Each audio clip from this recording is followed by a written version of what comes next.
बाबासाहेब आंबेडकरांना अभिवादन करण्यासाठी भारतभरातनं लाखो भीम अनुयायी आहेत ते दरवर्षी दादरच्या चैत्यभूमीला येत असतात. यंदासुद्धा लाखो अनुयायी हे चैत्यभूमीला बाबासाहेबांना अभिवादन करण्यासाठी आलेले आहेत. केवळ बाबासाहेबांना अभिवादनच करत नाहीत, तर बाबासाहेबांनी जो विचार दिला की शिका, संघटित व्हा, संघर्ष करा, तो सुद्धा इथे सगळे भीमसैनिक अनुयायांना पाहतात. आणि आपण सध्या शिवाजी पार्क इथे आहोत आणि इथे अनेक स्टॉल्स आहेत पुस्तकांचे लागलेले आहेत. जे भीम अनुयायी आहेत, जे भीम सैनिक आहेत, ते बाबासाहेबांना अभिवादन केल्यानंतर शिवाजी पार्कला येतात आणि इथनं हे सगळी जी पुस्तकं आहेत किंवा जे वाचनाचा वारसा बाबासाहेबांनी दिलेला आहे तो सुद्धा जोपासायचा प्रयत्न करत असतात. आपल्यासोबत काही इथले अनुयायी आहेत, त्यांच्याशी आपण बोलूयात. तुम्ही कुठनं आलेला आहात? मी कल्याणमधून आलेलो आहे आणि मी दरवर्षी नित्यनेमाने येत असतो. दर्शन तर होतंच होतं आणि परत मुख्य म्हणजे इथून ज्ञान घेऊन जाण्यासाठी मुख्य उद्देश असतो. म्हणजे पुस्तकं घेऊन जाणे मुलांना किंवा आजूबाजूला कोणाला गिफ्ट देणे याच्यामध्ये. त्याच्यामुळे मेन येण्याचा उद्देश आहे इथून ज्ञान काहीतरी घेऊन जाणं, हा महत्त्वाचा उद्देश आहे. आणि अभिवादन करणं तर हा तर आहेच आहे. आणि त्याच्यामुळं एक ज्ञान काहीतरी देवाणघेवाण गेल्यासारखी वाटते. कोणाला पुस्तकं गिफ्ट देता येतात किंवा मुलांना वाचण्यासाठी ठेवता येतात आणि विचार परिवर्तनाचं पण चालतं. म्हणजे जो आज आम्ही बघतो की बरीचशी पुस्तकं घेतलेली आहेत.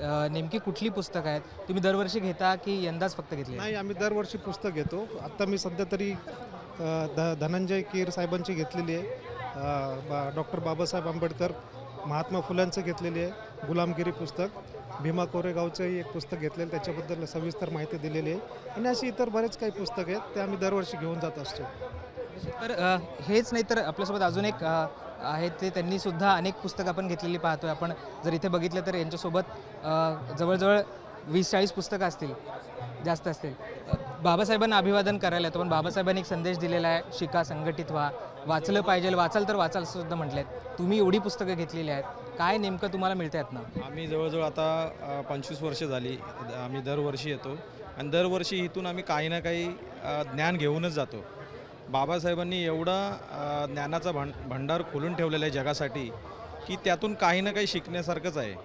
की म्हणजे अंधश्रद्धेविषयी आहेत, जातीविषयी आहेत आणि विविध विचारांचे बाबासाहेबांचे जे विचार आहेत ते विचार आपल्याला ह्या दिवसातून आपल्याला मिळतात आणि ते घेण्यासाठी आम्ही येतो. तुम्ही पहिल्यांदा येत आहे दीक्षाभूमीवर की चैत्यभूमीवर की आधी आलात? आम्ही 25 वर्ष झाली दरवर्षी येतो इथे. इथे लाखो जनता दरवर्षी येत असते, लाखो अनुयायी दरवर्षी येत असतात. काय ऊर्जा मिळते इथे? काय तुम्हाला मिळतं आहे सगळ्या जागेवरनं? आम्हाला इथून म्हणजे एक शिकवण मिळते की शिका, संघटितपणे संघर्ष करा. म्हणजे वाचनाने वाचाल तर वाचाल, हे आम्हाला एक त्यातून मिळते. आणि इथे संघटन, जे संघटन कशा प्रकारे असायला पाहिजे ते त्यातून आम्हाला शिकायला मिळते. म्हणजे एवढा लाखोचा करोडोचा जनसागर आहे, पण किती शांततेमध्ये सर्व बाबासाहेबांना अभिवादन करतायत आणि आपलं जे काही ज्ञान घेण्याचा प्रयत्न करतात, पण कुठेही गडबड गोंधळ नाही. म्हणजे एक चांगलं हे मिळतं आम्हाला त्यातून. तुम्ही आज ही एवढी पुस्तकं घेतलेली आहात, कुठल्या प्रकारची पुस्तकं आहेत, काय काय याच्यामध्ये? पुस्तकं घेतली आहेत, बाबासाहेबांचे विचार पण आहेत, अंधश्रद्धेविषयी आहेत, धर्मावरती आहेत, वेगवेगळे म्हणजे शिकण्यासारखे, म्हणजे भरपूर वाचण्यासारखी पुस्तकं आहेत ती.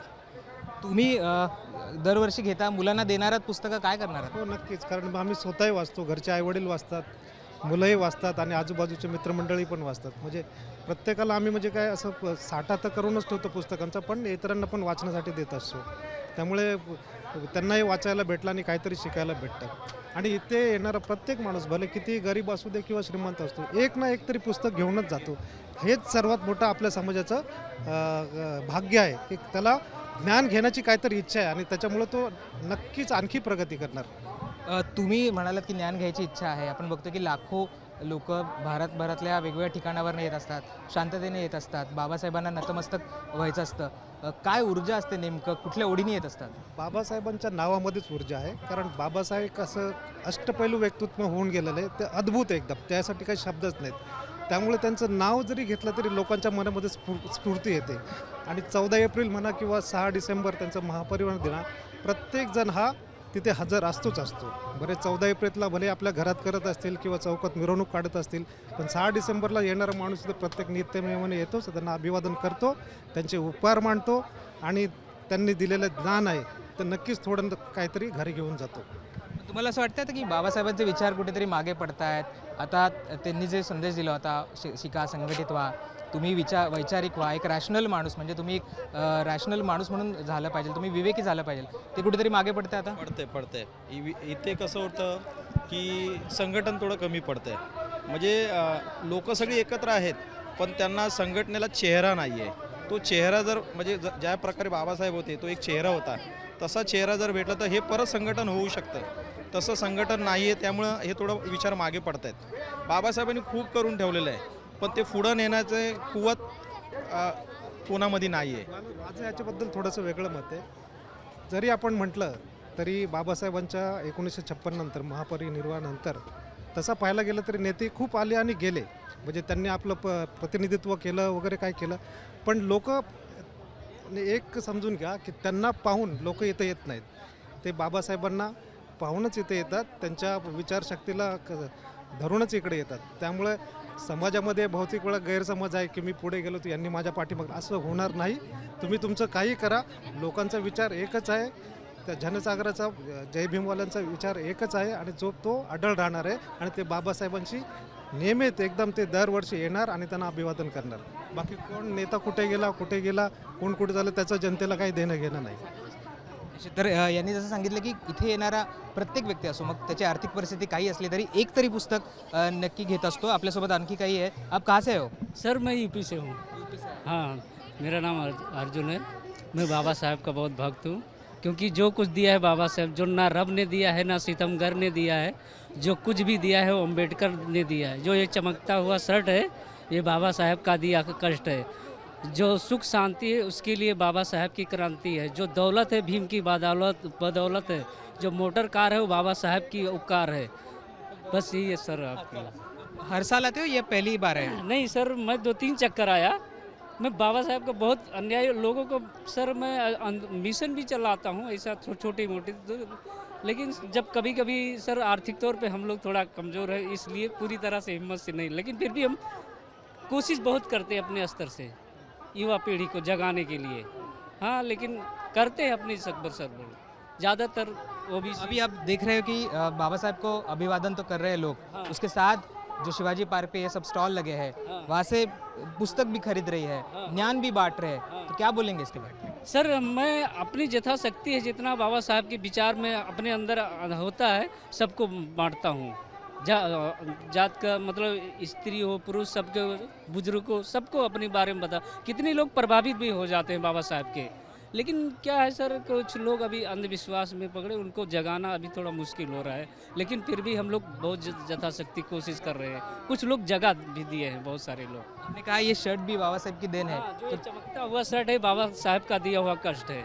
जो सुख शांति है बाबा साहब की क्रांति है। कितने उपकार है बाबा साहब के आप? बहुत सारे उनकी उपकार इतनी सर कि मैं पूरी उम्र भी कोशिश करूं तो उनका पूरा नहीं कर पाऊँ उपकार का। तो उनकी सर बहुत आभारी हूं कि उन्होंने आज जो हमको जो पहनने, कपड़ा पहनने, खाने पढ़ने, शिक्षा ग्रहण, हर चीज़ में बराबरी का अगर अधिकार दिया है तो सिर्फ बाबा साहब ने। आज तक कोई किसी ने ना हमें भाग दिया ना भगवान। हमारा कर्मदाता भी बाबा साहब है और भाग विधाता भी है। तो संविधान हमारा शास्त्र भी है और शस्त्र भी है सर।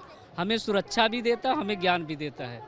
बस ये भी सर बात। अभी आप ये सब बोल रहे हो, लेकिन ये भी कहा जा रहा है कि अभी संविधान है, उसको कहाँ से संविधान के संविधान के अनुसार कोई चल रहा है, काम नहीं चल रहा है, सरकार संविधान के अनुसार नहीं चल रही है, संविधान को बदलना चाहते हैं। सर संविधान के बीच में तो हम लोग है ना कुर्बानी दे देंगे, एक नहीं करोड़ों अरबों कुर्बानी देने के लिए तैयार है, लेकिन संविधान के ऊपर आँच नहीं आ रही।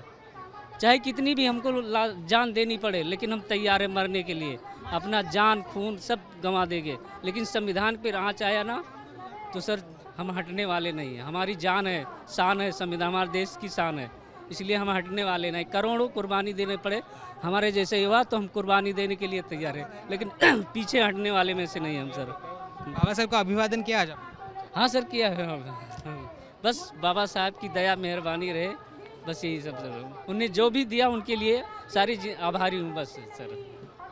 तर इथे असे आपण बघितलं की बाबासाहेबांनी अनेक गोष्टी दिलेल्या आहेत. माझं अंगावरचं जे शर्ट आहे किंवा माझ्याकडे जे काही आहे ते सगळी बाबासाहेबांची देण आहे असं यांचं म्हणणं होतं. UP वरनं आलेले आहेत खरं तर. आणि अनेक लोक मागे सुद्धा आपण बघताय की इथे जे स्टॉल्स आहेत तिथे येत आहेत, पुस्तकं बघतायत, कुठलं पुस्तक आपल्याला घेता येईल, आपलं कोणाला गिफ्ट करता येईल, कुठलं विचार बाबासाहेबांचा आपल्याला इथून घेऊन जायचं आहे, हे सगळं इथे पाहत आहेत. अनेक विचारांची, अनेक विषयांवरची पुस्तकं इथे दरवर्षी ठेवलेली असतात आणि हीच सगळी पुस्तकं घेण्यासाठी इथे जे अनुयायी आहेत ते येत असतात. त्यांना इथनं केवळ बाबासाहेबांना अभिवादन करायचं नाही तर त्यांचे विचारसुद्धा या चैत्यभूमीवरनं घेऊन जायचे आहेत आणि त्यामुळेच आपण बघतोय की जशी गर्दी चैत्यभूमीवर होती आहे बाबासाहेबांना अभिवादन करण्यासाठी, तशीच गर्दी शिवाजी पार्कवर होती आहे पुस्तकं खरेदी करण्यासाठी, एक वैचारिक जो वारसा आहे बाबासाहेबांचा तो जपण्यासाठी. शिवाजी पार्कहून कॅमेरा पर्सन सिद्धेशसह मी राहुल गायकवाड, मुंबई तक.